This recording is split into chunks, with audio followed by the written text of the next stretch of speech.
لما بنحب نعمل غدا سهل كده وسريع بنبقى محتارين شوية. الوصفة بتاع النهاردة سهلة قوي وبسيطة وفي نفس الوقت برضو تكلفتها مش عالية قوي، فتعالوا نشوف هنعملها ازاي ونقدر ازاي نقدمها بكذا شكل مختلف. تعالوا بينا نبدأ. معايا بصلتين حجمهم متوسط، بضربهم في الكبة، بفرمهم فرم خشن كده وهاخد منهم شوية هستخدمهم في الصوص. باخد حوالي 3 معالق كبار والباقي بضيفه على نص كيلو مفروم. والمفروم اللي انا استخدمته هنا فيه نسبة دهن حوالي 20%، يعني كل ما الدهون برضو بتزيد في الكفتة والبرجر بيخليها متماسكة اكتر وجوسي معايا في الاخر. البقدونس حوالي 5 معالق كبار بقدونس او حزمة بقدونس متقطعة صغير، وحوالي 3 فصوص ثوم مفرومين، وشطة حمراء حسب الرغبة لو حبيته يعني. ضفت كمان 3 معالق كبار بقسماط، ومعلقة صغيرة فلفل اسود، وسبع بهارات او بهارات كفتة زي ما تحبوا. وظبطت الملح بتاعي معلقتين صغيرين، اقلبهم كويس. ممكن كمان استبدل المفروم بصدور فراخ مفرومة تنفع برضو، وممكن نص كمية المفروم دي يعني ربع، لو انت حابة تعملي ربع كيلو بس برضو ينفع ان انت تستخدمي، بس تقللي البصل شوية علشان الكفتة ما تفكش منك. بضربها تاني في الكبة وانعمها، لازم خطوة التنعيم دي علشان ما تفكش مننا. بعد كده عملت الكمية كلها، هبدأ بقى اشوفها هل هي نعمت وهتفك مني ولا لأ. اكور واحدة كده واضغط عليها، لو اتشققت تبقى لسه محتاجة تتعجن تاني. انا حسيت ان هي برضو محتاجه تتعجن تاني فهعجنها بايدي، مش شرط ان احنا نعملها تاني في الكبه، ممكن ان احنا نقعد نعجنها كده بايدينا كويس بحيث ان هي تتماسك وتبقى زي العجينه كده. هبدا اعمل بقى، ممكن ابل ايدي حاجه بسيطه زيت وابدا اضغط عليها بالشكل ده. انا مش عايزاها كور، انا عايزاها مضغوطه كده علشان لما احطها مع البطاطس وارصها يعني تبقى زي تنفع تترص معايا في الطاجن. دي نص الكميه بس.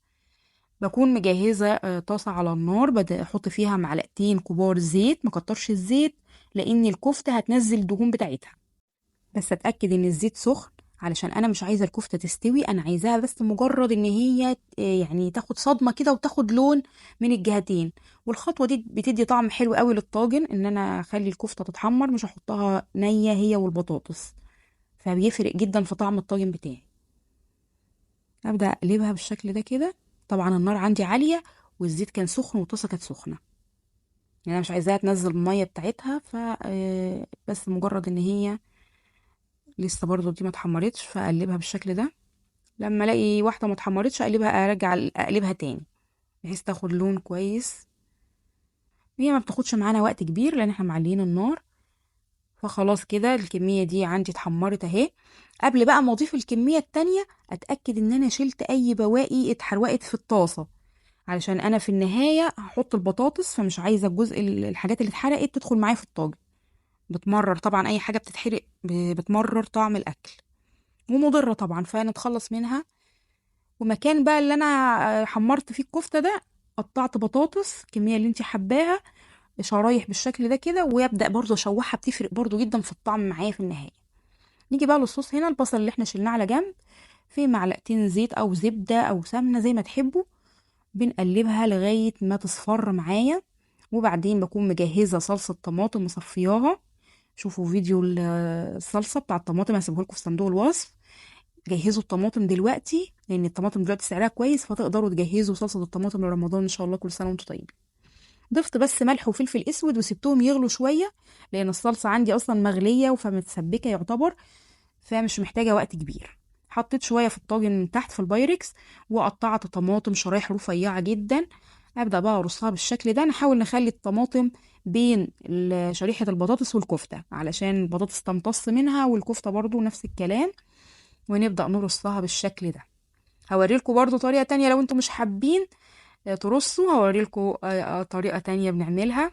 وممكن على فكرة ما تدخلوهاش الفرن خالص، يعني لو مش محتاجين تدخلوها الفرن تحطوها كلها تستوي على النار، بس ما تزودوش النار عليها علشان ما تتهريش منكم.